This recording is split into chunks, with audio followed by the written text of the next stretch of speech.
Right. So good afternoon. Till others come, I can see some of the students are waiting to come. Till others come, can you all download your company file and make it ready? Right. And also there are two documents I have uploaded in the LMA. Make sure you have access to that. Spend money transactions 2023 and transactions to be recorded. Those two files you need for today's lesson.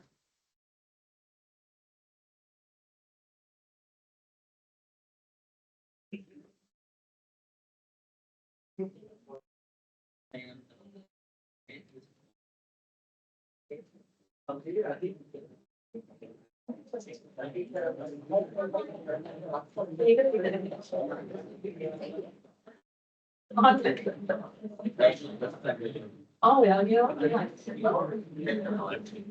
If it's the right company file, you should be having 77 days remaining. Make sure that it's the right company file. Because in these computers, there are so many company files stored by different students from different batches. So don't open wrong company file, then your working will be wrong. Right? Make sure it's the right company file.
Okay, so I hope you all have opened your company file and just to check whether you got the right company file. You can go to accounts list and see whether your account balances are updated based on the transaction fee.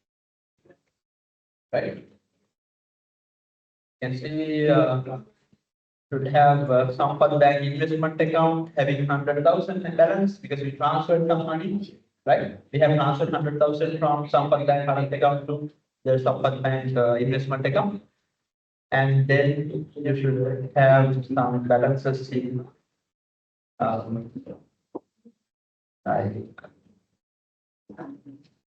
for land and improvements, right? Under land and improvements, office furniture equipment, there should be some balance because owner brought some assets, right? Land improvements and some from he bought some office equipment, storeroom equipment, kind of stuff, so that these accounts should have balance. Right? So that is how you realize this is the right company file. Okay. Now today we are going to touch the banking command center, right? If you're writing down notes, that could be your heading. We are going to touch how we can work with the banking command center. Okay.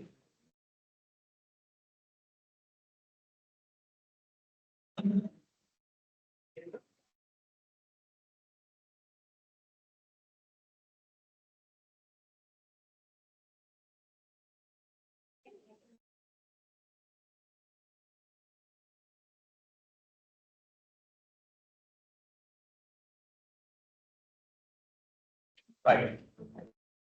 When you are working with any command center, right, this is general practice.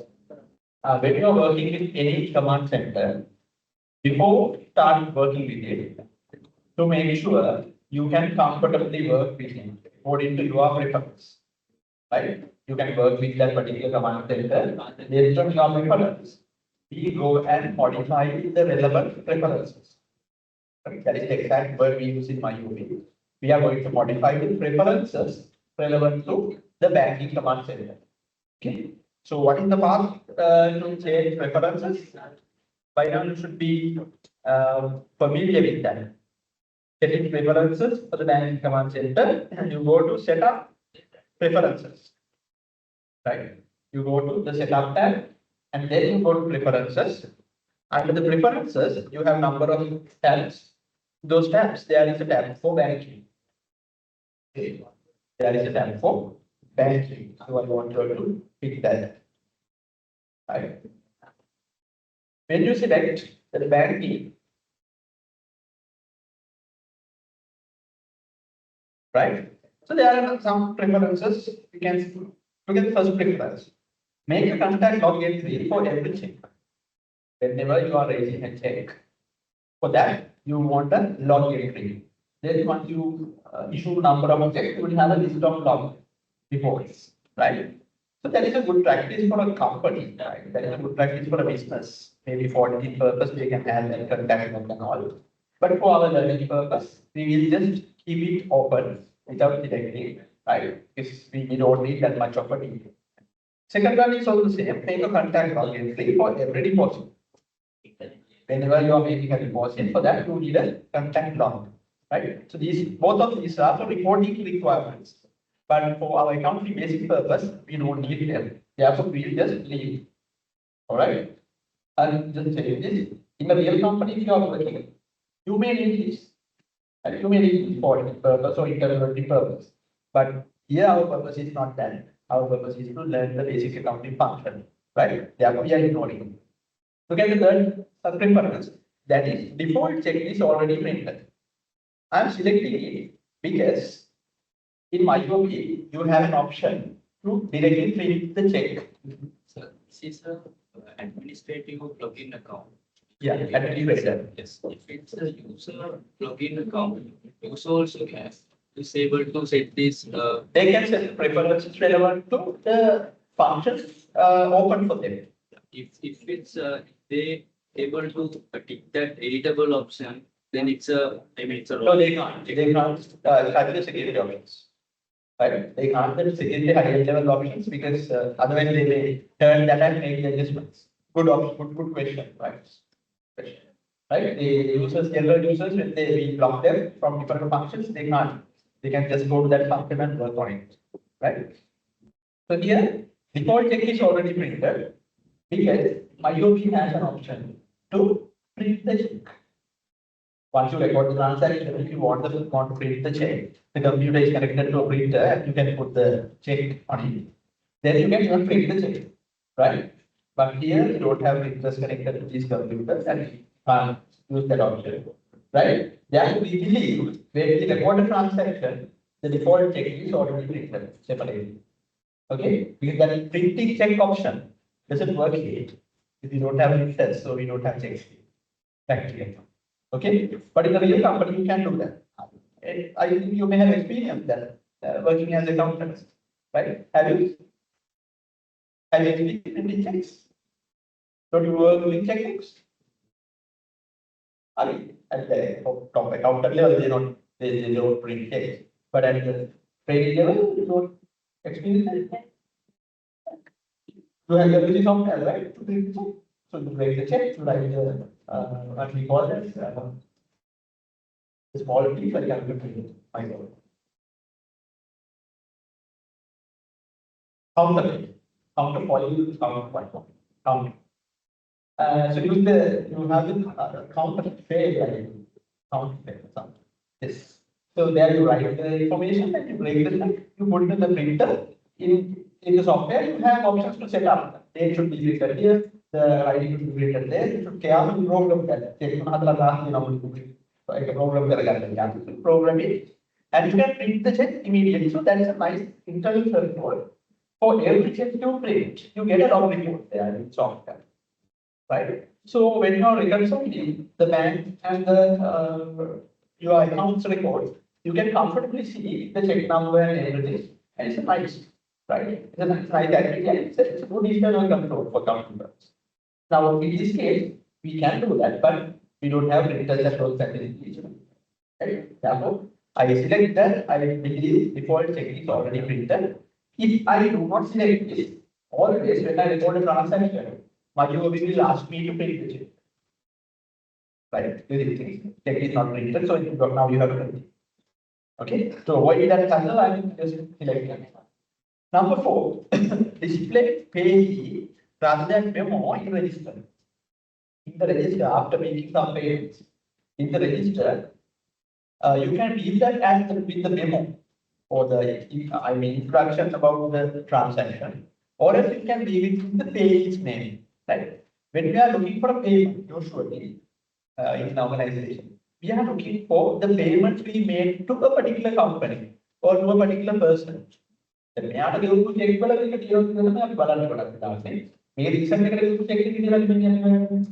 that case, looking for display payee is more effective than looking for a memo. Because memos can be different people may write different memos. General journaling can write different memos. Depending on your what writing you is writing. From that, if you are going to search in the list, it's difficult, right? Therefore, it's good to display the transactions with the payee's name. Right? Payee's name would be much suitable. And then, what for duplicate check numbers? Can we take this or not? What is your preference? Can we take this? Now, you are the accountant of this company, right? Certificate number. Now, you are the accountant, you have to think like an accountant. Are you going to take this or not? Answer those who want to take this. You are the accountant, you can't be hiding. You will take this, a few. And then those who will not take this, your account, you can't decide anything. Okay. When your boss asks you, what you are going to do, you have two options only. You have one day or I think you don't have that option. What will you do? Now, even for real company, even for learning purpose whatever it is, having duplicate check numbers is risky. Right? Allowing duplicate check numbers could be risky. Sometimes mistakenly we may enter the same amount or different amounts, same check number. Even if you allow it to have multiple checks in the same number, you are leaving room for fraud. Isn't it? A fake payment can happen with an old check number. If you are allowing them to enter the check number again and again. You understand? Very basic, right? Take a number again, you can people. People that are one thousand people one day. I hope you have that mindset. From the faces, I don't see that. And you understood that point or not. Right? So it's risky, right? Then we will select that.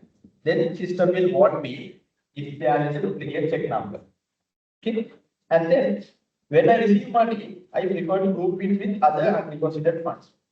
Now, when I receive money, let's say when I receive a check from a customer, let's say, okay, the customer is giving me a check. Right? The company. What is the double entry? That is not my duty, that is basic accounting. The customer has given me a check for a payment. What is the double entry?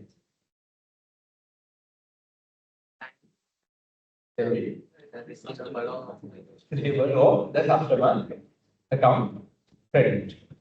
Bank debit. Okay. Are you sure? Are you sure about the double entry?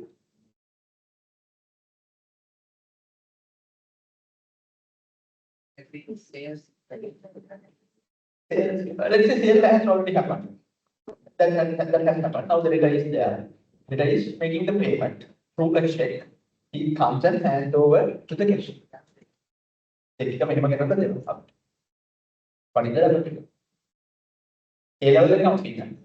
A-level accounting. I know you have covered. You have done A-levels, I think, like a few years back.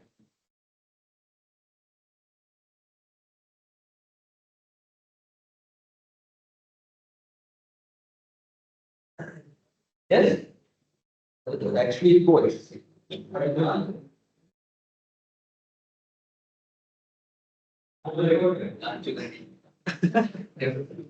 Yes. The starting point. What is actually receive a check? Actually, and again, from the after.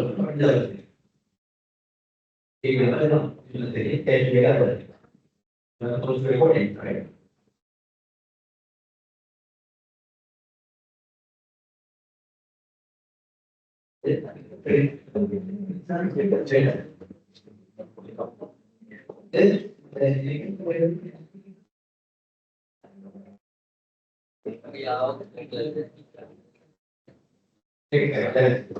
Right. We must record it in the cash. Cash. Right. It's not going to check. It's the bank account. Bank even doesn't know that we have received check. Okay. So bank account, bank balance should be moving along with our bank column and the bank's bank, our accounts transfer. Right? Unless we deposit this in the bank, we can't touch the bank column. Right? The cash flow. First, we delete our cash flow and credit the debtor. Okay. Now the transaction is complete. When we are depositing this check to the bank, then we credit cash and debit bank. Take the answer for the credit card. प्रतिशत कितना column bank प्रतिशत 35. 35. Remaining account again, right? So that is the transaction. That is what this preference is asking. When I receive money, right? I prefer to group it with undeposited funds. I am preferring to keep it with my money, right? I am not directly debiting the bank account. I am going to keep group it with undeposited funds, and then I will deposit that in the bank. Okay. So to make sure that entry is correct, I am selecting it. But let's say there is a business who is not receiving cash to their hand. Let's say they are always getting the deposits to the bank. Right? Let's say there is a company, they don't receive cash. They get their payments through the bank directly. That is the nature. Then you can unkeep this. Right? There's nothing to prove with undeposited funds. Payments will be received anyway as deposits. You understand? That is why these preferences are there. In a usual business, a traditional business, as we know, there can be a group account, right? Group finances, right? Clear? Is that clear? Right. So these are the preferences we have set under the banking command center. Okay. Now, why am I taking this much of time and explaining all this? Without this understanding, there is no point of just taking this, right? Just taking this is not the option. I mean, just to spend this 3 hours is not the reason why you are here. You are here to learn the software. It should matter in the judgment. Okay. Therefore, you should know everything because you will not have the same software in judgment. Whatever software you are planning to work with, unless you know this basic and why we are changing these options, right? You won't have much of an edge. Therefore, you have to know all this, right? Then that is about the preference setting. Let's click OK. Then you can see what are the available functions coming under the banking command center.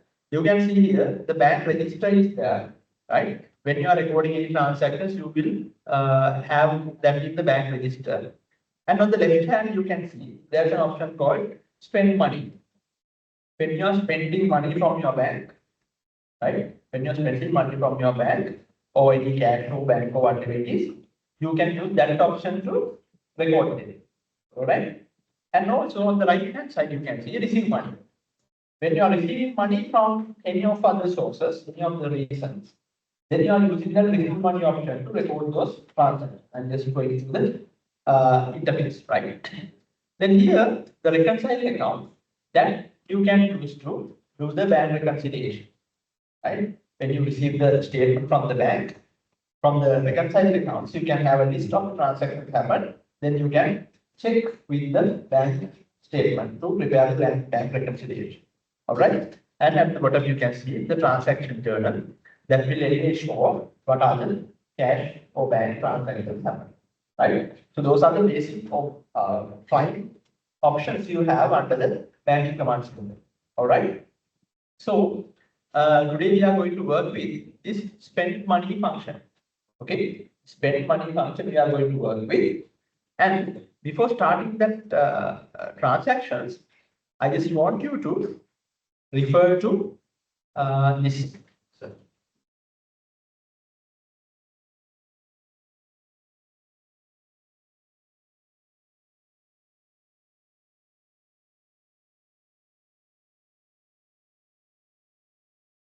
yeah, I want to refer to this document, that is the transactions to be recorded under spend. Right? You should know what are the transactions we are recording under the spend money function. Right? Why you should be thorough with this understanding? Because at the examination, no one will come and tell you, okay, this is the transaction, and use the spend money function to record this transaction. You will get a clear tag out. All right. At the examination, you will be getting some transactions. When you are looking at transaction, you should be able to figure out what is the function I am using to record this transaction. Therefore, you should know what transactions I am not recording in through the spend money function and what transactions am I recording through the spend money function. All right. So you can see here the do not recording ones. All item purchases, including inventory items, must be recorded in the purchase command center using enter purchases function. When you are purchasing any item, right? When you are purchasing any item, that is in your items list. Right? In an organization, now if you take this business, in this business, what type of items will be there in your items list? In any system, you have a list of items you are buying and selling, right? In this company, you will have cricket bats, cricket gloves, cricket, what else? Maybe leather balls, and maybe items, there are something called cricket blades that you are using for cricket bats. There are going to be number of items you are selling. So those items are there in your items list. You will be buying and selling those, right? And if you are buying any of those items by paying, those transactions you are not recording through the spend money function. The reason is when you are making those item payments, that should update your inventory list, inventory quantity. But through the spend money function, you can't update the items quantity. Right? This is just a payment. Right? This will record just a payment. Therefore, we are not using spend money function to record if that transaction involves your items. On business, one items, one of the purchase කරනවා නම් ඒ purchase වලට ගෙවන එක record කරන්නේ නැහැ. You have to remember that. And second one, if all purchases to be recorded on a supplier card must be recorded in the purchase command center. You can make anything from the purchase command center. If you are buying something by paying from a registered supplier, right? If you are buying something from a registered supplier of your business, then again you are not using this function because this function will not keep a track of the supplier's transaction, right? When we receive some money from a registered supplier, we are recording it through the purchasing command center because we want to see from each supplier how much of money, how much of goods we have received and how much of payments we have made to them, right? So if you just record that as a simple transaction here, that recording, that record will not be there, right? That is why we are not recording it under this function. Okay, when you are recording in those functions, you will understand this properly, right? Still, you are you are having only a very little understanding of this. Just to remember, if that is from a registered supplier, you are not recording through the spend money function. Okay, and number three, all payment of supplier bills. Let's say you have already purchased items, and now you are settling the bill to the supplier, right? You are not just purchasing later, you have already purchased before. Now you are going to settle the payment. So that purchase, previous purchase. Again, that is a payment. That is true.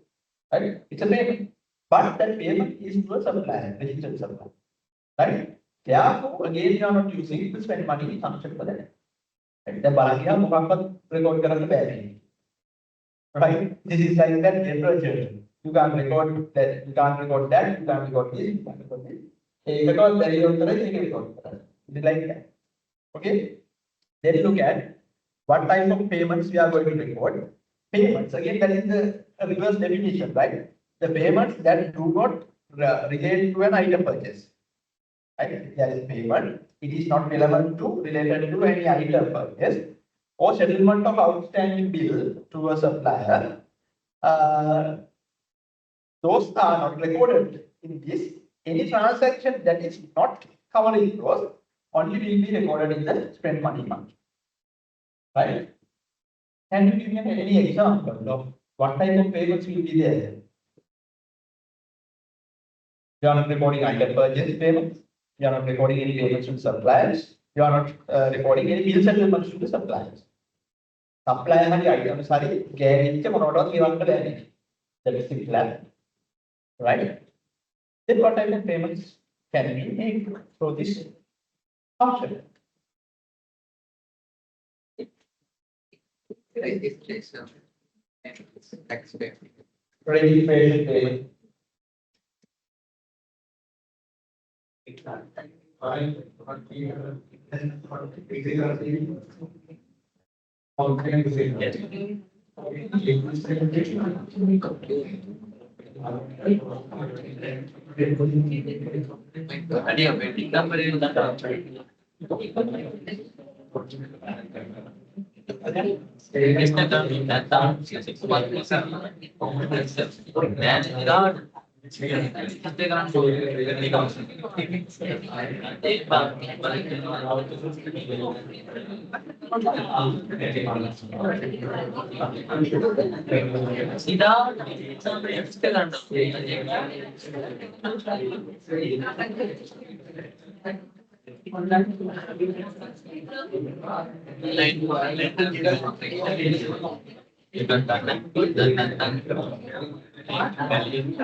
Right.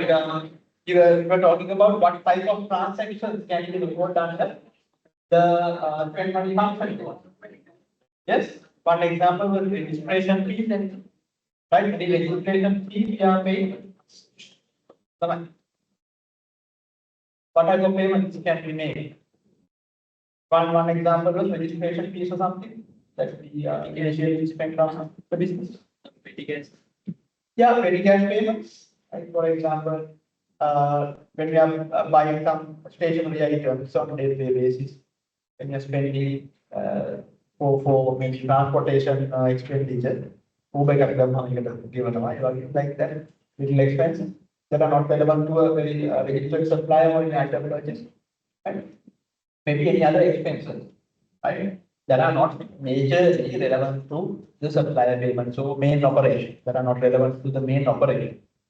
Those payments will be made through this spend money fund, right? So that understanding should be there in your examination. I am always focusing all these lessons to your final paper, right? In the examination, when you receive we see some transactions, you have to always see whether this transaction is related to your main buying and selling operation, right? Or with main service providing operation, item, anything related to your items. Then you can't use the spend money function, right? If this expense, if this payment is relevant to any other expenditure, for example, electricity, water, how many expenses you have apart from supplier payments in a business, right? So you have rent, rates, maybe different other payments, commissions, so many stuff, right? You are paying through bank account or bank cash, whatever it is, right? Any bank type of an account. So all that should come under this, simple as that. Okay. The only thing we have to remove is any supplier related payments and item related payments. Okay. Right. Now we will see how we are going to record that. Here on the spend money transactions document, you have a list of transactions given. Right. You have a list of transactions given. Look at this. The first transaction, first three transactions are paid through the check settlements. That means you are settling these expenses through the bank account. Your Sampath Bank current account. That is your account, right? That is your primary cash bank account. Right. Now, in your software, right, under the spend money function, right, under spend money function, we will click on that. Right. I want you to click on the spend money function. Right. Then you will see a form where in the first part, on the top part, you have to fill the pay from account, right? From which account you are making these payments. Look at this, pay from account is selected through Sampath Bank current account. By looking at the first three transactions, these three transactions are anyway recorded, anyway paid through your check account, right? Your check account is Sampath Bank current account. Therefore, you don't have to change that account. If you want to change that, there is a drop down arrow. You can see. From that drop down arrow, you will see all the bank accounts. Right? All the accounts you can use to make payments. It contains not only the bank, it contains the cash drawer, electronic clearing account, petty cash, Sampath Bank current account, Sampath Bank investment account, payroll, undeposited funds, or even the MasterCard. Right? Company will be having a corporate MasterCard, credit card. Right? So even from that, you can make a payment. So that is also coming under bank payment. Right? It's coming under bank payment. So here, Sampath Bank current account is selected. That is not a problem. And then, in the next, a pay, if they are a registered pay. But in this case, we are not looking for a payee. If there is a very specific payee for any of those items, now for example, let's say we are continuously buying certain items from Singer or Lanka or whatever company it is, then we can record them as a payee, but that is not a registered supplier, but that is a common payee. We can include that information and proceed, right? But if it is not, we can ignore that part as well. And then on the right hand side, you can insert the date, right? When you enter in the date, you have to remember the format. It should be according to your computer's operating system's date format, right? And then the amount you have to enter, what is the amount of the transaction, and then you have memo, right? In the memo, you are writing a brief introduction about this transaction, right? You are writing a small brief about this transaction for you to identify later. On a later date, you should be able to identify the transaction by looking at the memo. And then in the table, you can see account name, to which account this should be debited, this expense should be debited, right? There you have to select the account and then the amount. This amount should be exactly the same as the amount you entered above. The reason is from the bank, if you are debiting that much, crediting that much, so in the account, it should be debited this much. I'll show you, it automatically changes. You don't have to carefully and by calculating, you don't have to do anything. When you enter the amount in one place, the other place will automatically be linked to that and it will tally the transaction, right? And then if there is any tax codes and all that, you have to enter later. After entering all that information, just a matter of clicking this record button. Okay, so that is the process you have to follow when you are recording a bank payment. Okay, very simple. Right, now let me look at the first transaction. Can you read the first transaction? What is the transaction? It's a purchase that happened on 6th of April 2023.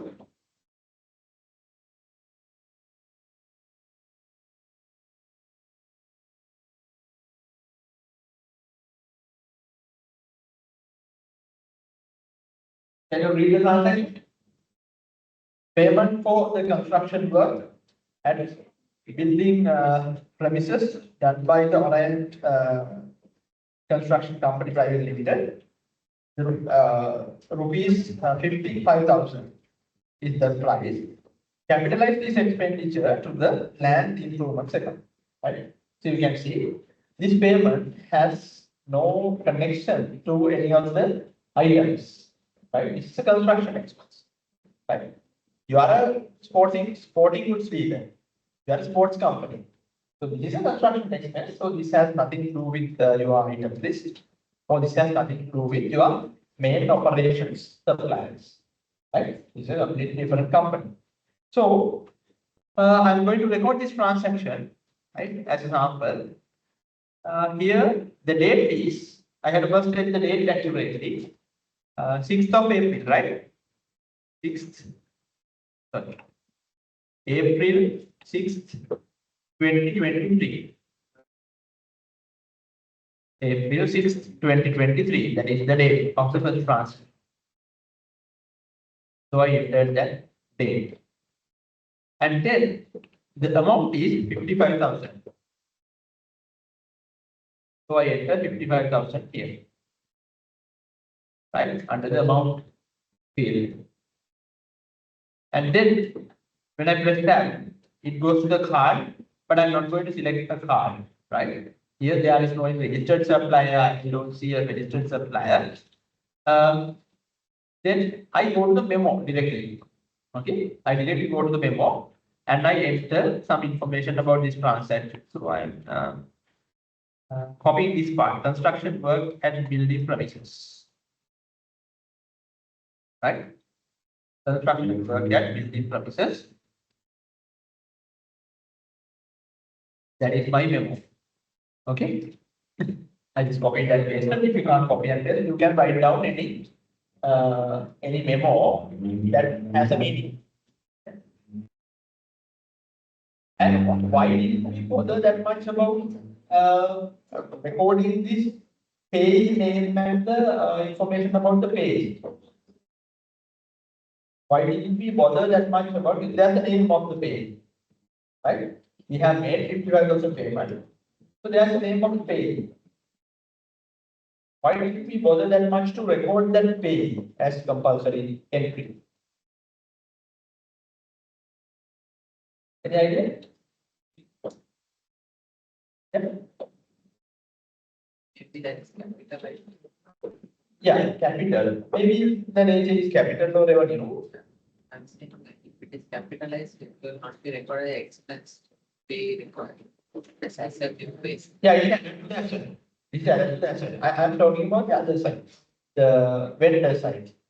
Why am I not interested about creating the vendor and recording this transaction under that vendor? Related to the purchase item. Yeah, the clear reason is it's an accounting reason.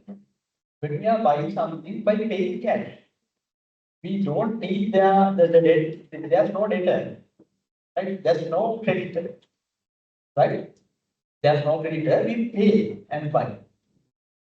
If you take the other entry of a paid and bought item, when you're buying something by paying, the entry goes as cash credit and debit whatever the item, right, or expense or purchases, whatever it is. So there's no need of that name. But if you are buying on credit, right, the credit entry goes where? Credit entry goes to the debtor's name or creditor's name, right? Creditor's name. You understand? That is how we do manual accounting. Right? Item එකක් ගත්තාම ඒ අපි expense එකක් කියමුකෝ. We made an expense. Expense account debit and credited to Kamal's constructions account. Therefore, we need to understand Kamal construction. Right? But here we have paid, so it's cash credit. Okay. Therefore, we are not bothering about the name of the vendor, and then we have to specify that is about the payment side, and then we have to enter the name of the expenditure of the capital, the debit side, right? Here you can see capitalized this expenditure to the land improvements account because it's a construction that is being added to the value of the land improvements. Okay, land improvements cost. So I'm searching land. When you type land improvements at cost, right, account appears. Then you can select that. Okay, land improvements at cost. Do you get that account? Right. When you press the tab key, you can see automatically that number, that value is appearing. Right? The value should be appearing here. And then they have not mentioned anything about the taxation. Then that's it. Okay. That is it about the transaction information. Then you can see at the bottom, total allocated amount is 55,000 and the total paid amount is also 55,000. Therefore, out of balance amount is 0. For you to record any transaction, the out of balance amount should be 0. Right? There can't be any difference. Then you can check the double entry before recording. Now, this doesn't look like a double entry, right? Just a form you have filled. Okay? For you to fill this form, basically you don't need much of an accounting knowledge. The form experience just fill it. Right? Accounting just like making an online banking transaction. Right? So if you want to check the double entry, that's a mechanism. What is that? Control plus R. What is the name of that function? Recap function. Right? You can recap the transaction, that is control plus R. Remember, this is important, right? It's like online quiz will have questions like that. Somebody is paying by cash now. Paying by cash now. Yeah. Why the bank is thing, right? But they have mentioned in the transactions, right? We are paid by checks, check payments, right? These are check payments. Okay, because these are check transactions, we are recording it at the bank. All right, you can see Sampath Bank current account credit and land improvements account debit. Okay, then you can click record button. All right.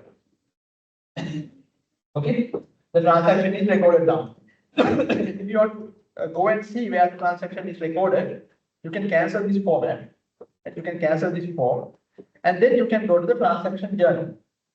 Okay, you can go to the transaction journal, and then set the date range. Set the date range from 1st of April 2023 to whatever the current date. And then you can see under the disbursements, right? If it's a cash disbursement, under the disbursements, there's a new entry added, some construction work and building premises. Right? Here it shows with the memo, Sampath Bank current account credited and land improvements account debited. All right. So this way you are This way you are accumulating the transaction. Now shall I give the second transaction? Now you have to know the technique. In the same technique you can.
Can you record the second transaction?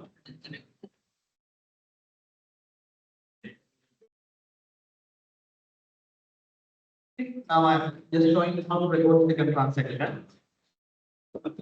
Go to spend money. Then I look at the second transaction. Power connection charges to Galle Power Limited 80,000. Right? The date is 8th of April. I'm sure the account selected is number that current account. Date is 8th of April. Amount is 18,000, right? Power connection charges. Power connection charges. And then they have not specified yes, expense is VAT inclusive. So you have to record this as an expense, but they have not mentioned the account, right? So we should find what is the relevant account that going closely with the electricity. Yeah, you have an electricity account, right? Power connection charges is usually going with the electricity, no, right? And someone can argue that this is the monthly electricity bill expenditure. This power connection charge is going to be capitalized, so we want to have separate account for these two something. If so, you can create a new account as well. If that is your logic. But for the convenience, because it's a one-off expense and it's not a real, I mean, severe investment. This is 18,000, right? Therefore, I have expensed considering the materiality of the transaction. I am just expensing it to the electricity account, right? And then you can see it shows VAT inclusive, okay? And automatically VAT is included. Do you see that? That is not an automatic action. It is because when we were creating the electricity account, we have linked that to VAT, right? When we were creating certain account, we have linked those account to the relevant tax. This is because of that, right? So it is automatically linking that, but if you want to change it, you can change it also, right? Okay. Electricity no VAT is charged. Yeah, you should. That means, yeah, they are calculating and they are and services tax. No? So in that end, they are charging the tax and they are giving the value, right? They are giving the value, but here we assume that value has not been included in the bill. Bill එක දැන් කොහොමද include කරලා තමයි අපිට එවන්නේ. අපි මෙතන හිතනවා අපිට එහෙම include කරලා නැහැ කියලා scenario එක because automatically we want to check the process happening, right? So we will. Okay, so you can recap the transaction to see. Then you can see the real electricity charge cost is 15,000. The balance is actually value added tax because we believe it is inclusive. And the total amount of paying is 18,000. Right? That effect is there now. Then you can click OK. And then you can click on the report button. Right?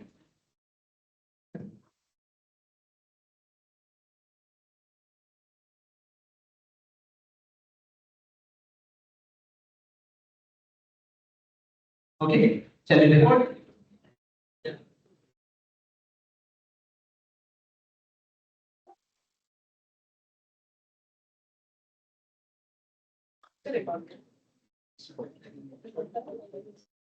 Right. Then the third transaction, uh, company is establishing a petty cash flow of 5,000 rupees. Right? What is the petty cash note? What is the petty cash note?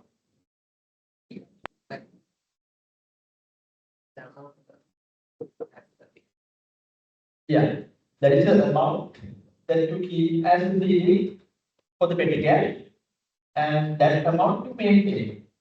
Right? So in this company, we didn't have a petty cash ceiling or limit. Now we are establishing that petty cash limit by giving that money to the petty cash limit. Right? When you are when you are creating this petty cash float, you could have used another option as well. Here we can do it because it's a from one bank account you can credit and from to the other petty cash you can debit. From this document or from this function you can do that. But there is another more convenient function to do this. What is that? Yes, I hear that. I can't hear it all now.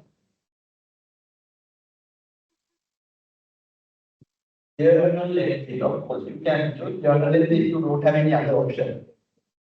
There's much convenient function and we learn, that's why I'm asking.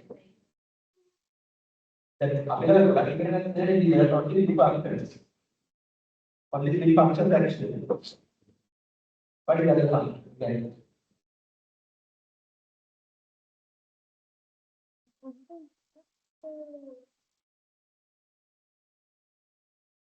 Last week learning and last week.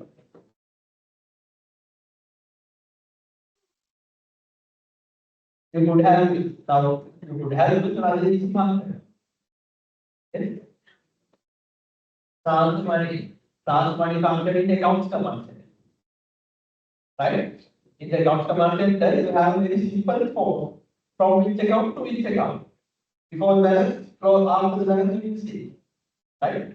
අපි අද සම්පත් දැන් current account එකකින් investment account එකට 100,000 mark it's a very simple transaction. Just move from one account to another. This is like that. Petty cash is also bank account. Bank, I mean, cash and bank type of account. Some of bank current account is also cash and bank. Right? From one account to another account. From the pocket in your browser to your pocket. Just a very simple transaction. That money is in, right? But here we will use this function, right? This function to make this transaction. So that happened on 10th of April. 10th of April. The float is 5,000. Amount is 5,000. Right? So in the memo you can write establishing a petty cash float.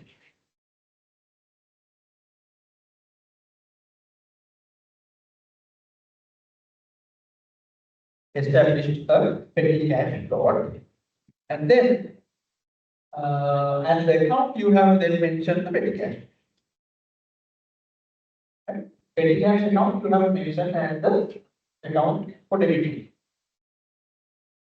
All right. And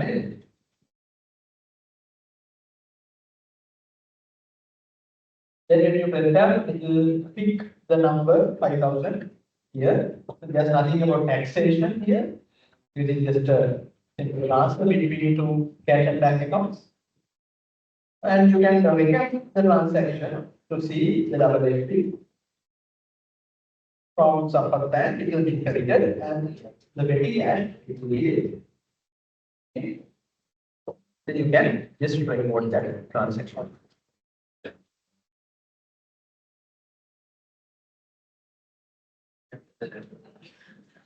All right. You report the transaction? You're okay with that, right? Now shall we go to the cash? Shall we cancel this form and go to the transaction journal? So here you can see the transactions you have made. If you want to make any changes to this, or let's say mistakenly you have selected the wrong expense account here. How can you do that? don't make it. You see the white zoom arrow. Okay. Make sure this is bread and butter. It's just you can easily do any of these changes. Okay, that's nothing. White zoom arrow. Going to change. You are familiar with this software like you are familiar with Facebook. Right? Very simple platform. Right? Just go here and there without any bodies, right? You can modify, change anything. All right, then look at the fuel. Then there are some expenditures. The next three expenditures, like three payments, are happening through the credit card, which is the MasterCard we have mentioned here, right?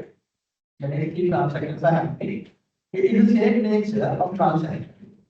The only difference is that these transactions are not paid from the current account; they are paid from the MasterCard. Okay. So shall we do the next transaction? The date is 11th of April and the payment is done by the credit card. Okay, so I'm going to the spend money function and instead of the Sampath Bank current account from the drop down, I'm selecting the MasterCard. You can see the MasterCard is not an asset account. The MasterCard is a liability. Right? This is like your credit card. When you are buying it, it doesn't consume your asset. Right? It is like the difference between the debit card and the credit card. The debit card you are consuming your asset. In the credit card you are accumulating your liability. Right? From the positive to the negative form. So you can select that. And then you can set the date. You don't have MasterCard. And those who have made mistake dealing with the account list modification will see the results now. Okay. And you can ask them. You can create a MasterCard. How do you use MasterCard?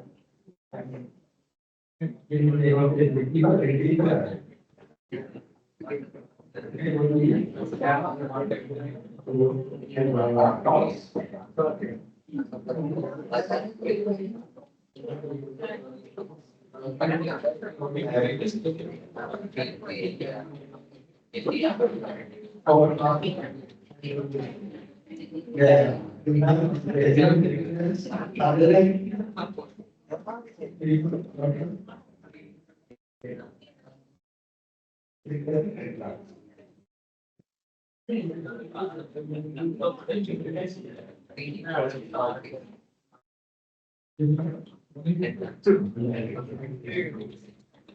Now, for you to have this cash and bank accounts or card accounts in this list, it should be again recognized as the bank. Or there is another option for credit card.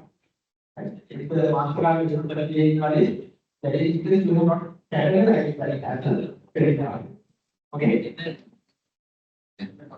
Right. Then the amount of this transaction is 12,000. Right. What is the transaction? Purchased plates, the cutlery, cleaning products for office.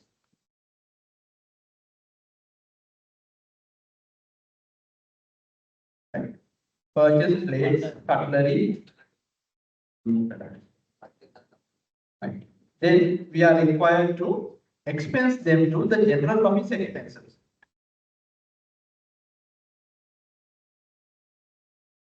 General office expense.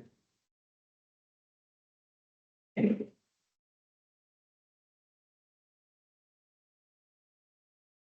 Now, can someone tell me? Here we are purchasing plates, cutlery items, and cleaning. Please forget about the cleaning stuff.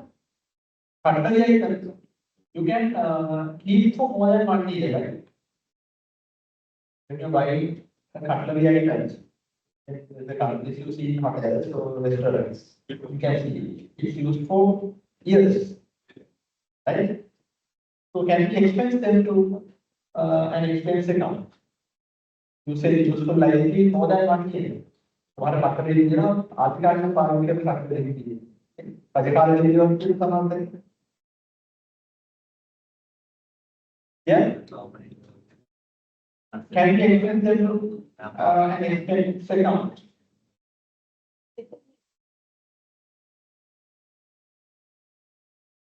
Can we? So here we are advised to do that. Yeah, advised to expense that. I'm asking an accounting consultant. Can, why? Exactly, not material, not because you believe it's not material, there is a concept called materiality concept. Because of the materiality concept, if the value is not high as the other assets, right? If the value is insignificant, they are expensive, right? Right? It's not the duration, not only the duration, it's materiality. How much material the value is, right? Therefore, we are expensing it without any problem. And when the inclusive, that is not again okay. Then you can look at the transaction. Then you can see in 12,000 includes some VAT component, right? Then you can click on the record button. Alright, then you click on the record button. Right. So shall we record the other two expenses the same way? And then record the other two expenses in the same way.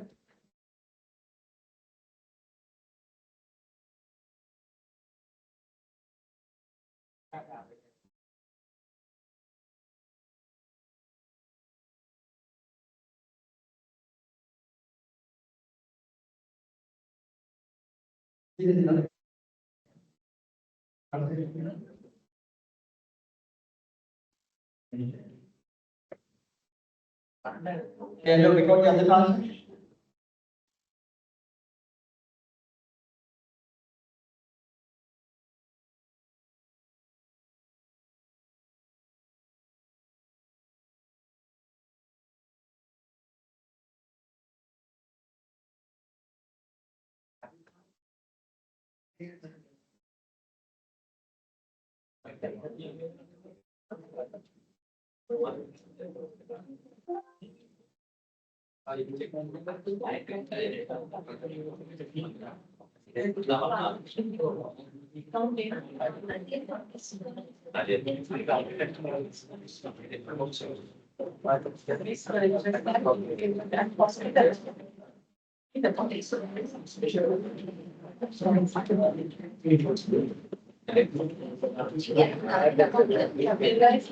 It's just two office.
Right, so I'm going to record this.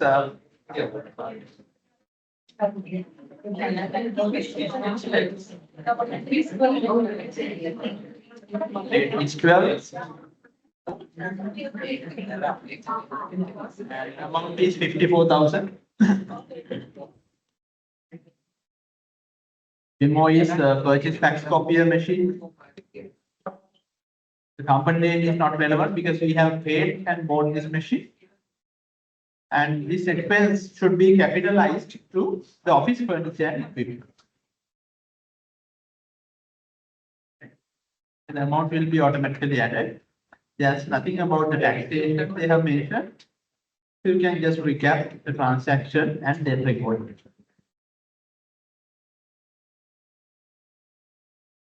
Next transaction is pay electricity bill for the month of April, which happened in 28th of April.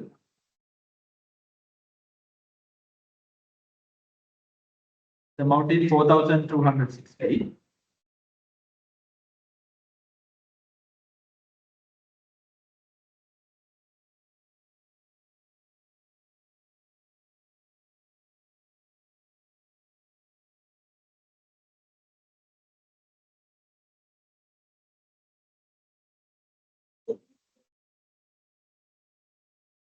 Okay. 2,260. So you can pick the electricity account. An amount will be added automatically and the VAT will be included. Then you can recap the transaction before recording it. So from the MasterCard, you are making the electricity payment.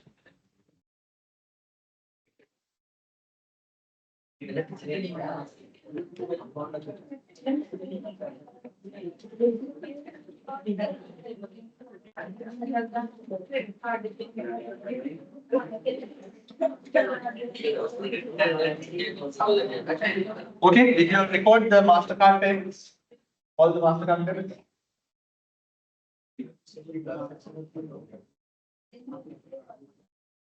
Okay, if you have recorded the MasterCard payments, you can take it all the way. But MasterCard payments will be for you.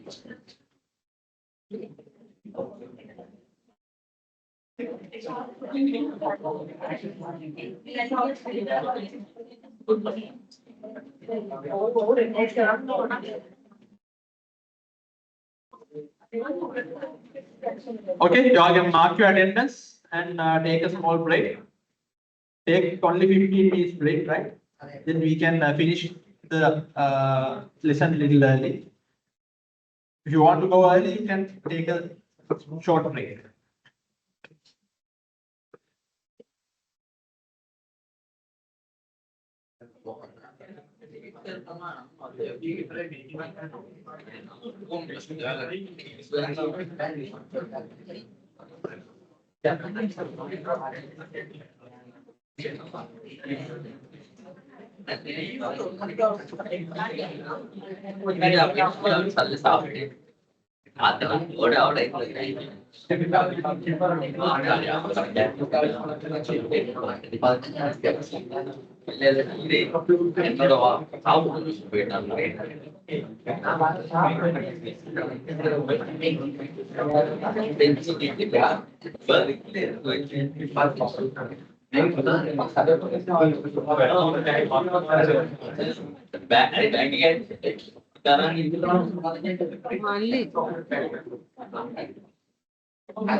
பணமேல மட்டும் பேசுவோம் போல சிறுப்பே இப்படித்தான் இருப்பான் அப்படிதான் பேசுவான் அப்படிதான் பேசுவான் ஆனா முஸ்லீம் பேர்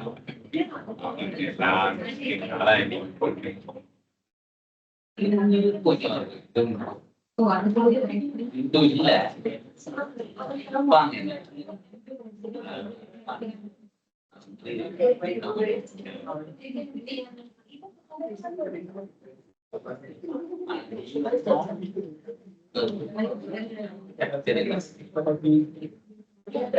தெரிஞ்ச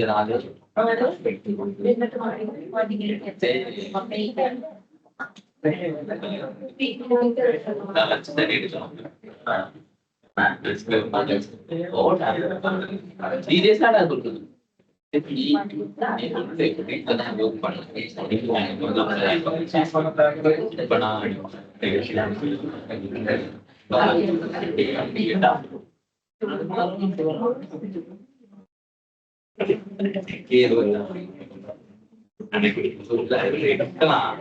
ஆனா டபுள் தர மாட்டாங்க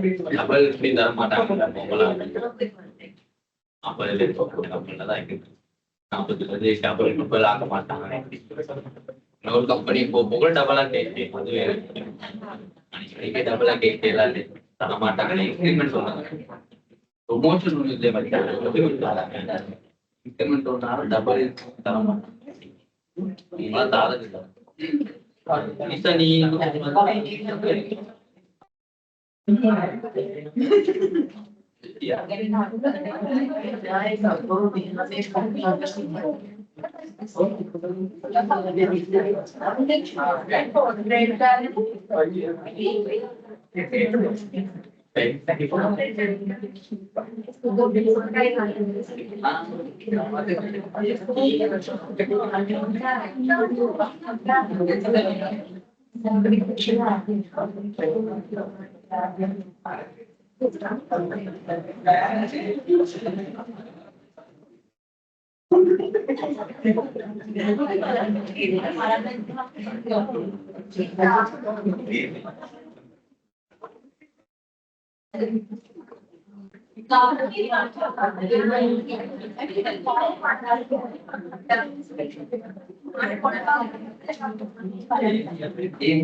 හැබදාම කලිය යන්න පුළුවන්. ඒ වල ටික අල්ල ගන්න ඕනේ හැබැයි. අගට.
Okay, now next few transactions we have to enter are the ones paid through the petty cash.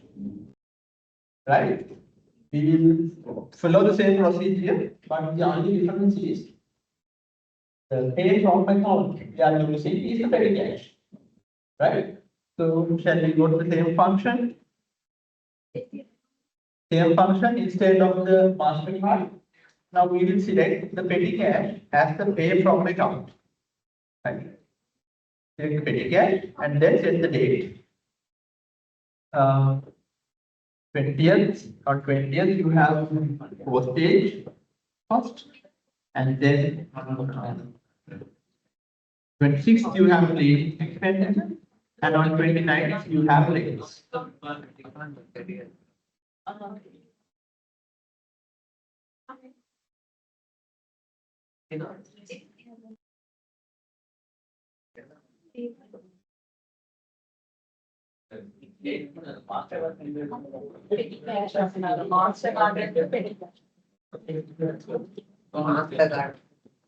Now there are very simple three expenditures, right?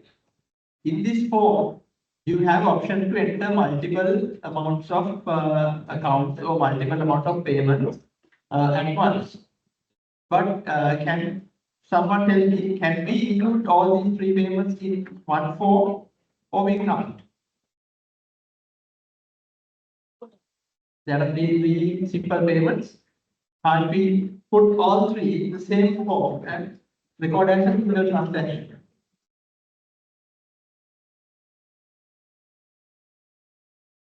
Yes.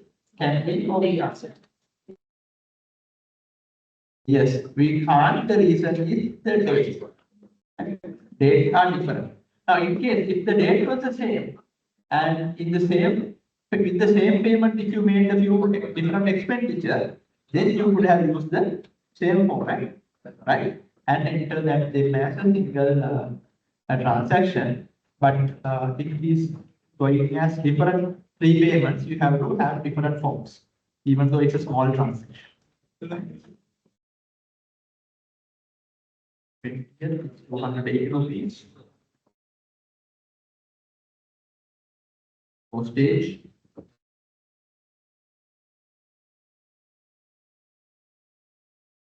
Postage and the right. When you search, there is an account for called postage. Then exactly that account matches your expenditure requirement. And then you can see anyway the VAT is included, right? In the account itself, it's the VAT is connected to VAT. The VAT inclusion is required in the form. And that's it. You can record this transaction from petty cash into postage. Amount is 280.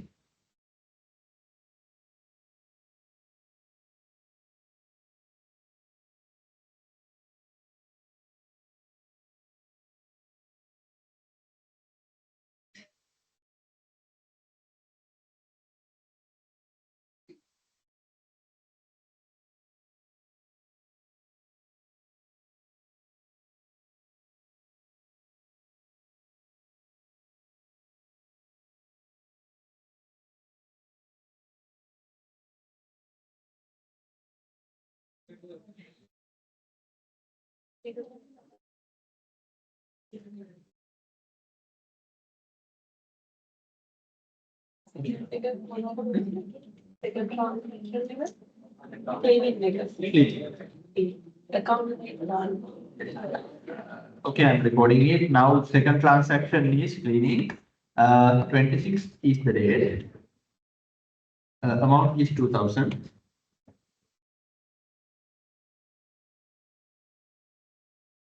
Cleaning. Let's find there's an account called cleaning. There's an account called cleaning. Right? That's an account called cleaning. So amount is 2000. But there they have included VAT, but maybe is a simple payment without billing. So we have to remove the VAT. As the tax code, it should be not taxable. NT. It automatically adds because we have linked the cleaning account to VAT. Right? But the transaction is clearing. Cleaning. Now this is cleaning. And I have an account called cleaning, right? You have clearing account. That means you have not changed the account list. In the account list, the clearing account was supposed to be changed as cleaning. If that did not happen properly, you will see the clearing account. Now you can do it. I'll show you. Right? Now let's say, in case for whatever the reason, your account name or something is different. Then being in the same format, right? Being in the same format, you can go to the list tab. So if you have that problem, we'll do this. Go to the list tab, go to the accounts. Okay. And then it should be under the expenses. Go to the expenses category.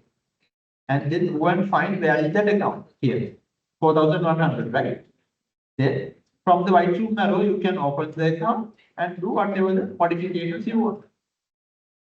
Right?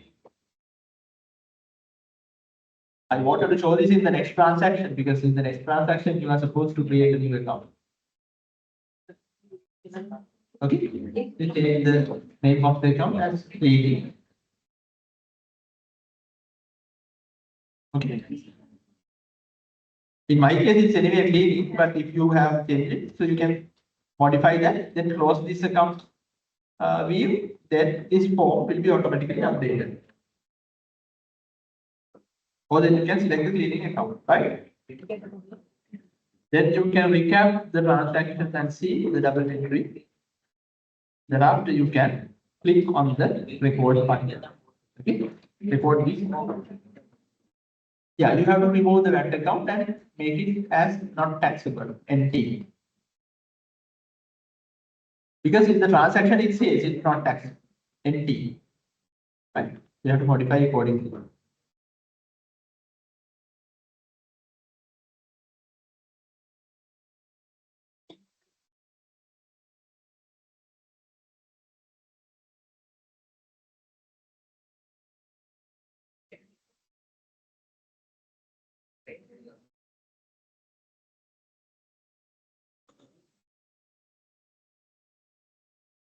All right. No. But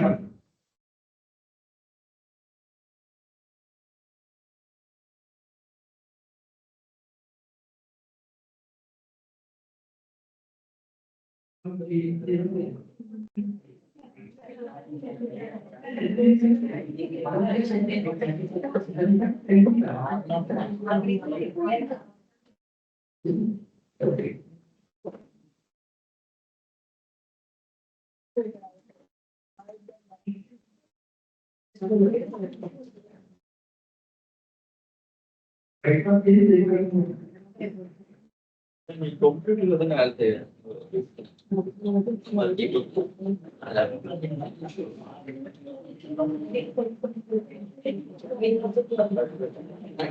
you can click on record button, right? 2000 is tally. Right. Now, when we try to enter the last transaction rates, not the last transaction, I mean under the petty cash, the date is 29th April. 29th April. The amount is 1,800. It's okay. And the memo is rates. What is rates? What is rates? It's economic. Yeah. Varipanam. For owning your own properties, you have to pay some money to the government. You have hard-earned money and you have bought your properties. And for owning that property, you have to pay some taxes. Okay, that is called rates. And then here, when you search for an account for rates, rates, there is no such account, right? There is no such account called rates. So in that case, your rates is a continuous expenditure. Every year you have to pay the rates, and also that's a separate expenditure you have to identify in the income statement as well, right? Therefore, you have to create a new account for rates, right? You can't just post it inside something. Print or something you can't just include. You have to create a separate account for rates. How you do that? Being in the same format, I am not just leaving or cancelling or anything to this format. Just stay here and I go to list and accounts list. Okay. So rates should come under expenses. Rates are expenses. Then from these categories, I see where should I place that new account. Okay, you have to plan it. Where am I going to place this new account? Under general expenses, I think, and it should come under general expenses, that is a suitable place. Then what is the last number we have taken under general expenses? That is 3650, right? 6-3650 is the last number under general expenses. So I'm going to create an account that should appear just under this, right? Just under this subscriptions account. So I'm taking the number 3660. Okay, we'll take 3660. So I create a new account 3660. The name of the account is rates. Okay. And also here they have mentioned it as VAT inclusive, but usually when you pay rates, there are some other taxes included in from the government side, but specifically there is no VAT included. But here, since they mentioned, we will link this rates account to VAT tax account. So you are creating rates account. Under details, you link that account to VAT tax code. Okay. Account number is 3660. Why did I select that number? Because I want to place it in the last corner of that category. Okay. Then I click OK. So you can see here that account appears in the last corner of this general expenses. Right? General expenses. Then I just close this account list. Okay. I close this account list, and here now I can search rates. So that's an account. The amount is 1,800. You can see VAT is automatically added because we selected VAT for that account. And then just a matter of recapping and recording the transaction. So you can record the transaction. So what is the learning there? The learning there is when you are recording a transaction, if a suitable account is not there, you have to create a new account. Okay, you have to create a new account which is required for that particular transaction. Right, it's cancelled. Now, look at the last transaction we are supposed to enter. Right? Last transaction we are supposed to enter is on 30th. Can you read it? The last transaction has some point to capture. Can you take some time and read?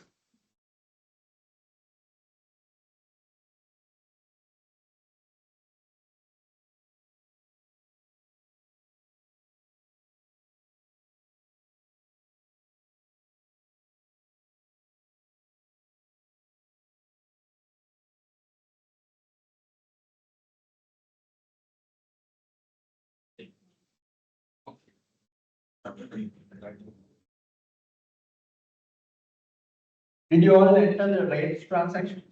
Rates payment? Done. Then read this transaction, take 2 minutes and read it. What is the specialty of this transaction?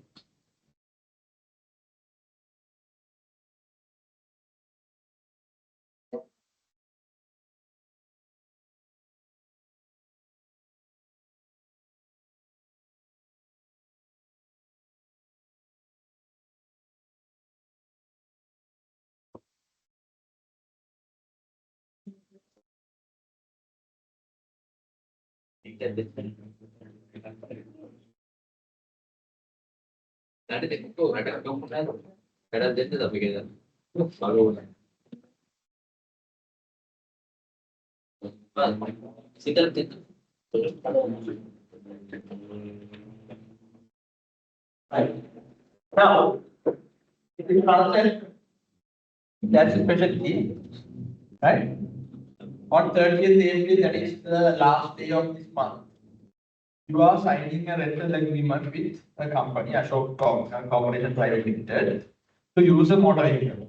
Right? So they are signing a contract. This company will be providing the motor vehicle to our company. The rental agreement requires monthly payment of 20,000 needs to be paid from the business check account. So first payment is happening in the end of April. Then monthly means at the end of every month, you are going to make this 20,000 payment continuously, right? And then from the Sampak Bank check account, starting from the first day of the rental agreement. So because first day is for 30th of April, then from that date it's going to move on. So rent is paid monthly in advance, right? So before they start that month, they are making the payment. And that means you are paying on 30th for the month starting from the next day. For the month of May. For the month of May, you are making the payment for April. Then at the end of May, you are making the payment for the month of June. Right? So then you are paying in advance for the next month. Somehow our transaction, that agreement is there, but our task is to record the transaction on the last day of every month. It's effective for the next month. Right? Then you are given a bank reference number also given here. Now what you can do is you can follow the same procedure you followed for the previous transaction. You can have an expense account for vehicle rent, and then from the Sampak Bank account you are making the payment. So you keep the Sampak Bank current account at the pay from account, right? Popular is otherwise you will miss this. And this is important that at the examination you will have a question like this, right? A transaction like this. So from the bank account you are making that payment. You can select that and you can select the expenditure because it's paid in cash, right? It's nothing involved with the debt or payable amounts. It's cash payments, bank payments, right? So you can enter the transaction for this month, and on the next month again you can enter the same transaction by having a reminder or something, right? But it's not the reason why we use the system. When we are using the system, if you want to keep everything in our mind, right? The purpose is halfway calculated. When we are having a system, we should have a mechanism to program or record that transaction to easily and quickly record it monthly.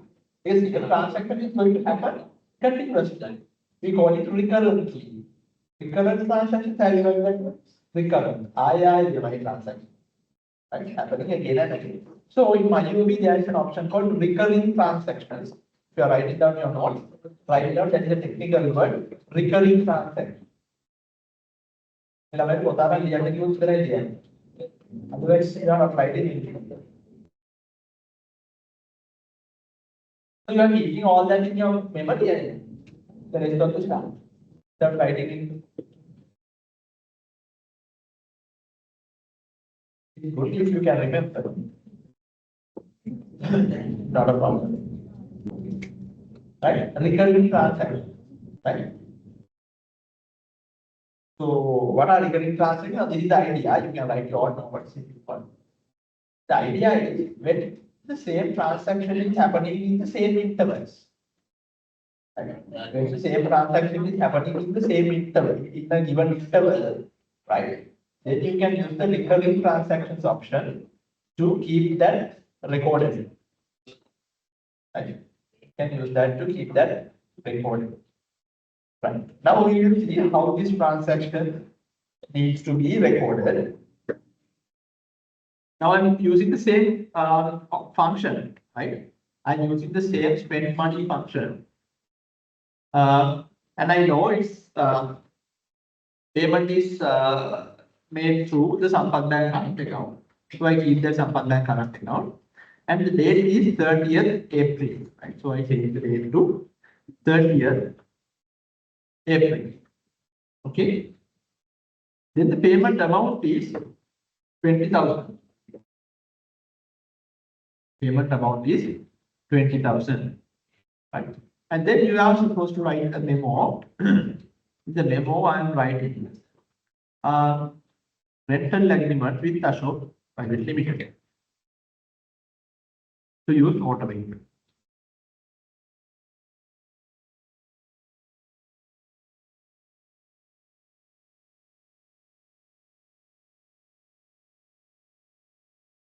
Maybe rental payment. You can modify the memo as rental payment or something, right? Okay. That is just a memo because just to show that there is an agreement and continuously there will be payments. And then you are supposed to select an account.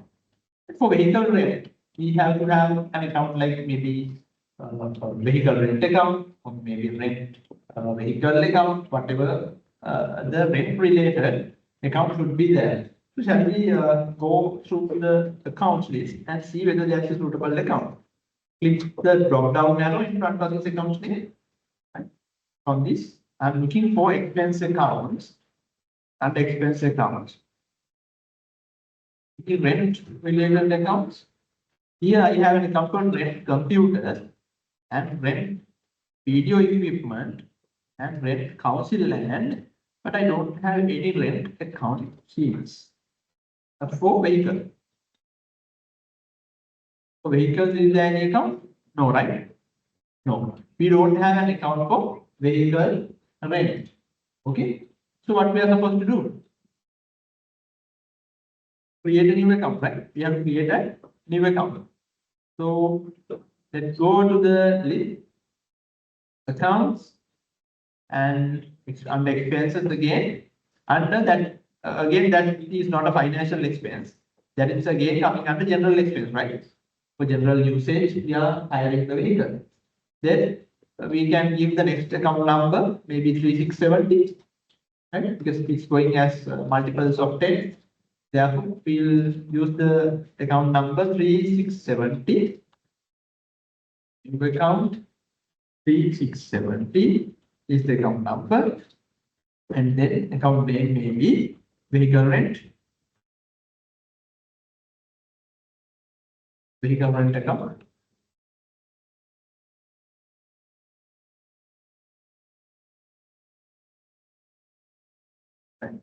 The vehicle rent account. And they have not mentioned anything about the value-added tax. Therefore, we will not include it. Right? I'm not going to type the details and value-added tax. And just keep it. Then click OK. Click OK. So you can see the vehicle rent expense account is created. Okay. Then you can close the account list. So here you can search that account, vehicle rent account. Vehicle rent account. Okay. And then, all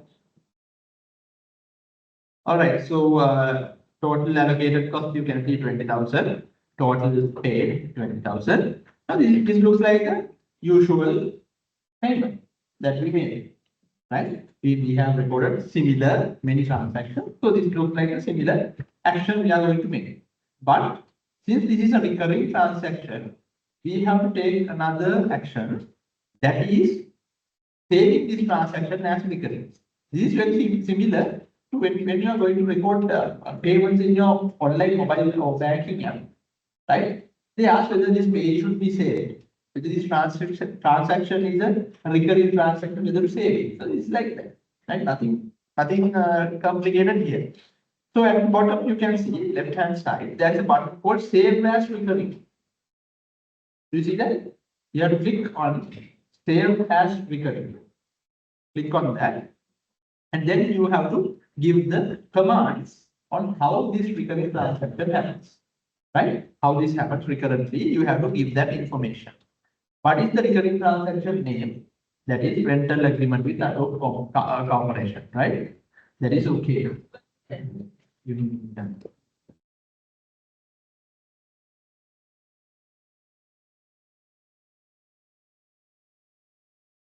Your 101.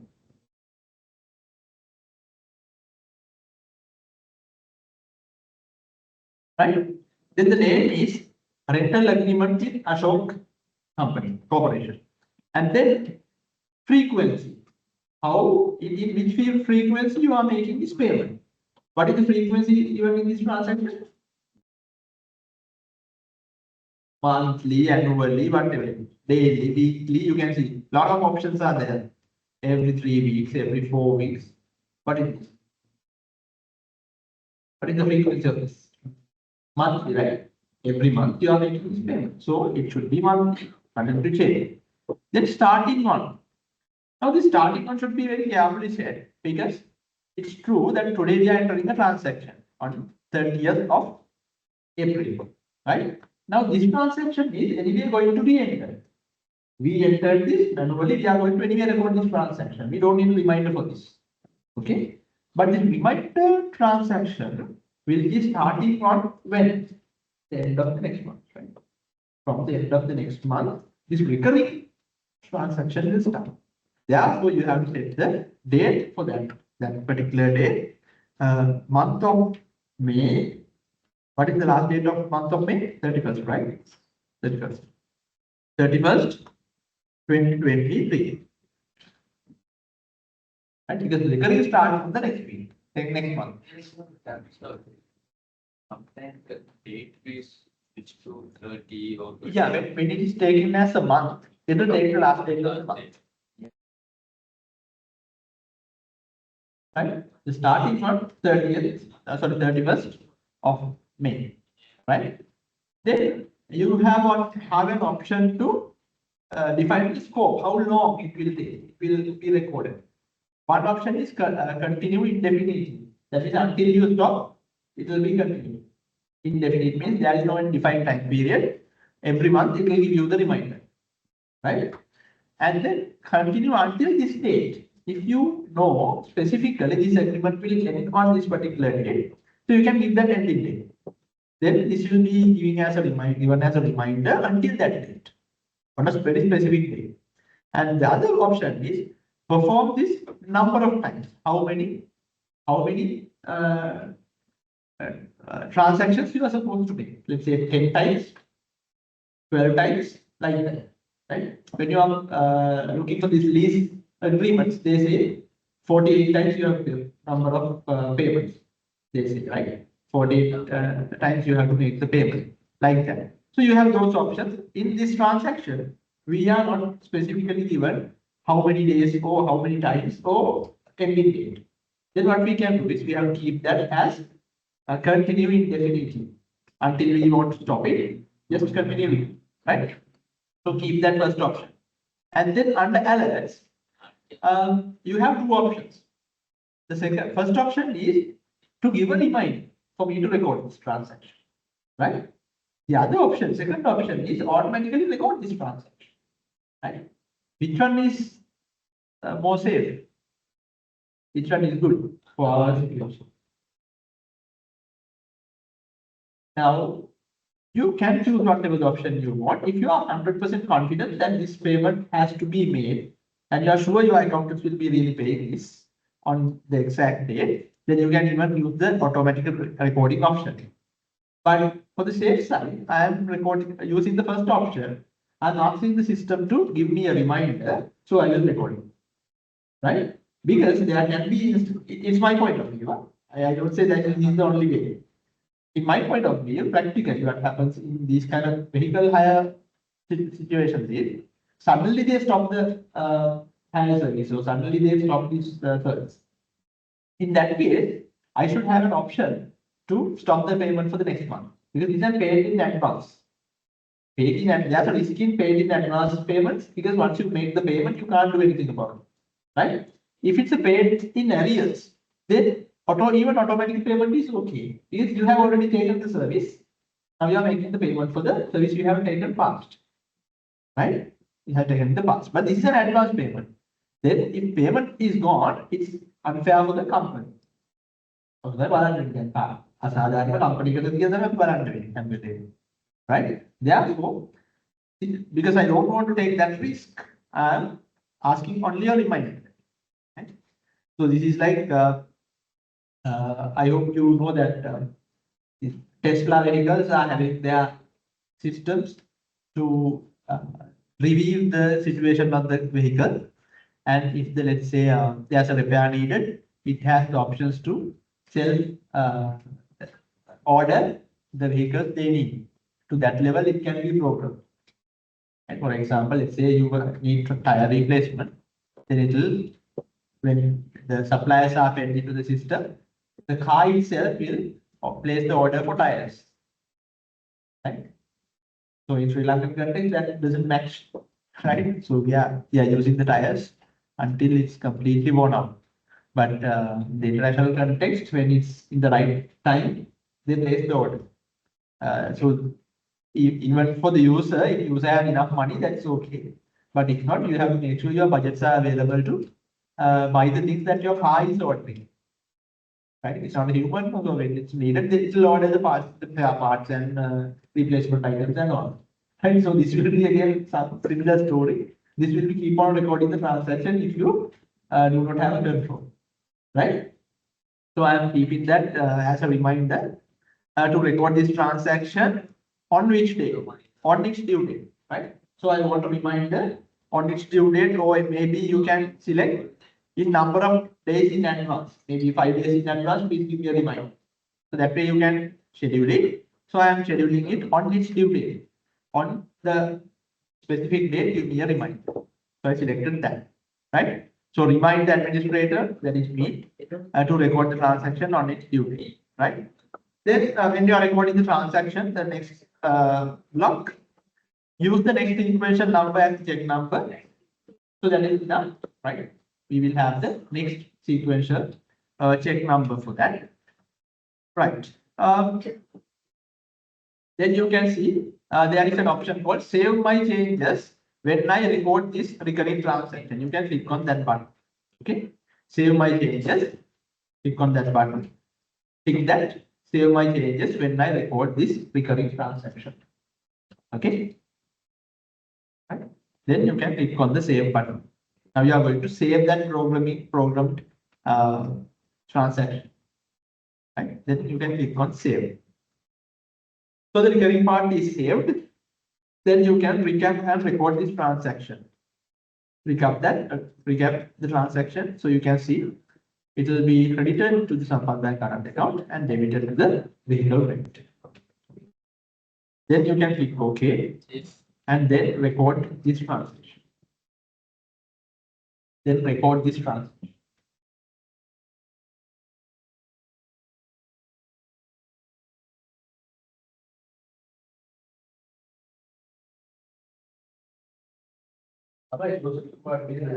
You should have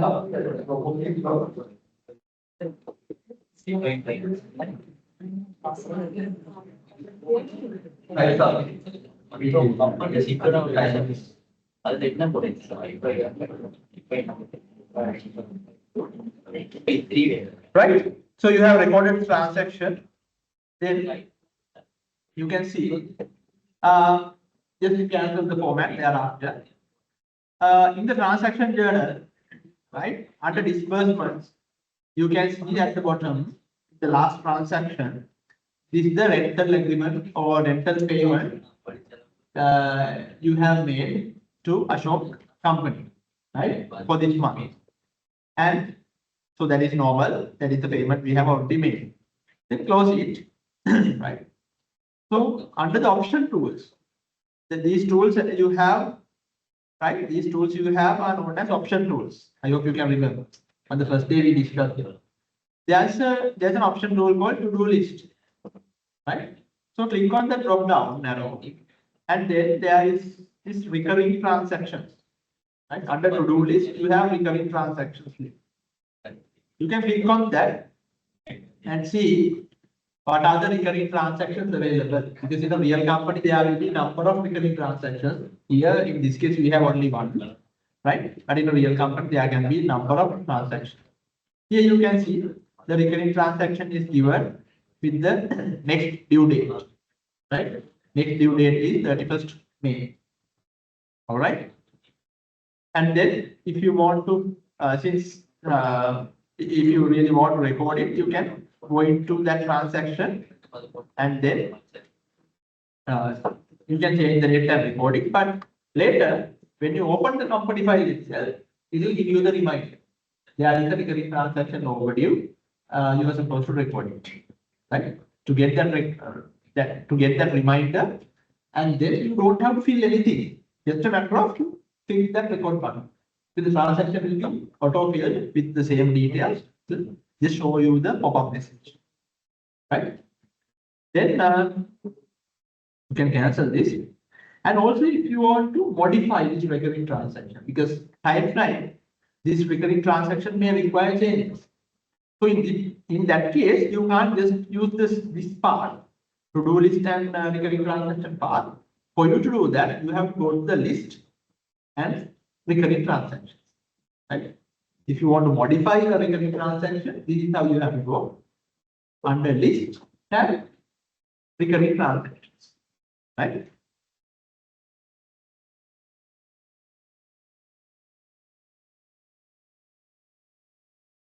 In the list and recurring transactions, when you go there, you can see the list of the recurring transactions you have scheduled. Out of those schedules, you can pick whatever the transaction you want to modify, select it, and then at the bottom you can see there are buttons: edit schedule, use recurring, create a copy, or delete it. Even if you want to delete the transaction, recurring transaction, you can delete it, or if you want to modify edit the schedule, you can do that, right? So let me just show you. So I select it, I click on edit schedule, then you can see the same format is there. You can edit the schedule, right? If it is not monthly, if it is quarterly, whatever it is, you can modify, right? Then you can, after modifying, you can click on the save button. So that is how it is happening. And that those are the transactions you can record under the spend money fund, right? So today we learned how to modify the preferences for the banking command center, and then what type of transactions we are recording under the banking command center. So that is known as the disbursements, right? Disbursements from the company. All right. So with that, we can conclude today's lesson. And from the next week, we will start the main operation of our business. Our main operation is what? Buying and selling, and also conducting lessons, right? Buying and selling, and also conducting lessons for the cricket classes, so group cricket classes, and all that stuff, right? So I want you all to practice this. Now we are little by little adding up to your knowledge, adding up to your experience. We can't be forgetting stuff when you are going to the next stage, right? So now you should be experts in creating a new account. When I ask you to create a new account, you can't be wondering how to create a new account, right? And I ask you now, let's open the company file and start working. You can't be double clicking on the company file and trying to open this. You should have that basic understanding of the basic stuff, because there are a lot of transactions to record in the day, in the future, right? Now, here, since you are last starting, I have kept the transactions very simple and only a few transactions and all that. But when we start creating items and all, there's a very list of items you have to create, you have to create suppliers, lot of work, right? Therefore, be familiar with the software. Make sure you accumulate the speed, right? To improve the speed of working with the software, right? So that only you can get good marks at the assignment. And listen.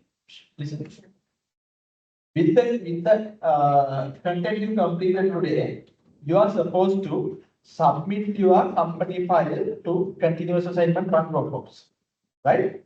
I will make it available now. Continuous assignment one submission Dropbox. You have to just submit your company file. That's it. Right? After completing the transactions we made today, up to the recurring transaction. Right? Up to the recurring transaction, the transaction you have completed after today, you are supposed to submit to the given Dropbox. We call them continuous assignment. There are 3 Dropboxes like that. Now, in this week, it's the first submission. In another 3 weeks, there will be another submission. After another 3 weeks, there will be another submission. That way, you are supposed to submit. I will keep it so on. Let me just close the company file.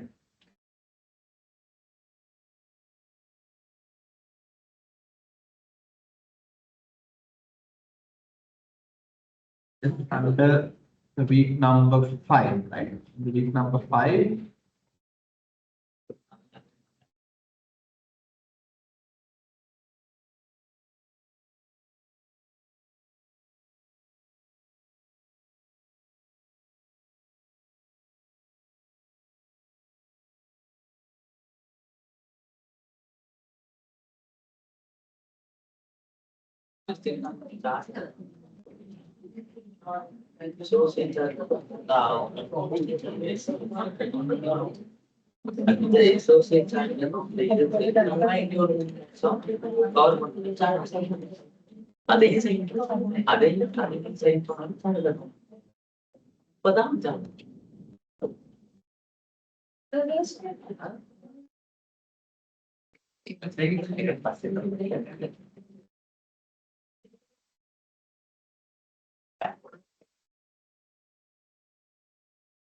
If I even never get your attendance.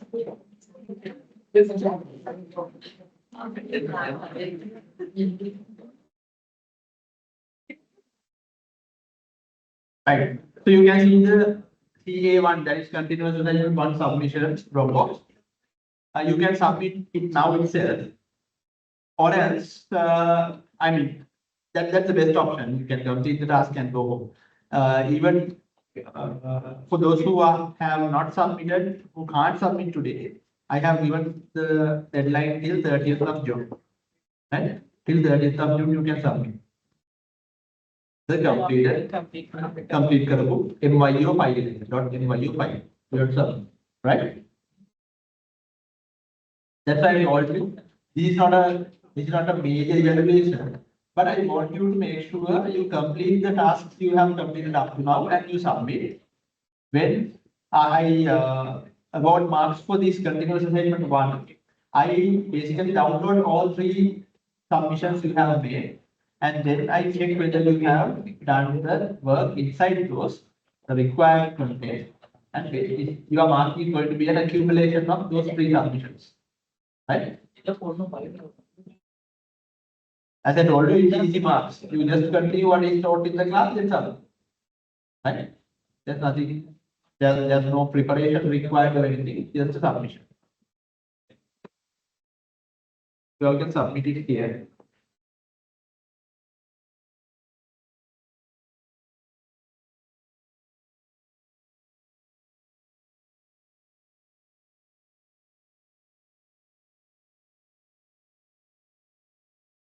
Right. 12 have already submitted.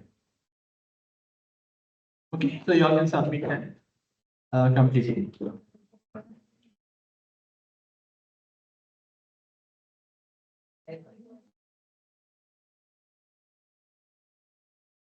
A whole in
You are involved in the file.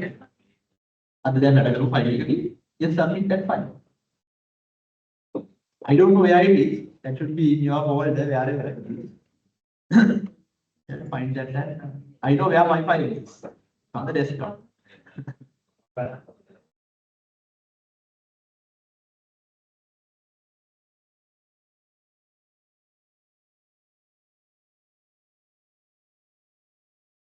Right. Okay. So we can wind up the lesson for today. Thank you very much for your attention and participation. We'll stop for the day. Thank you. I'll see you next week.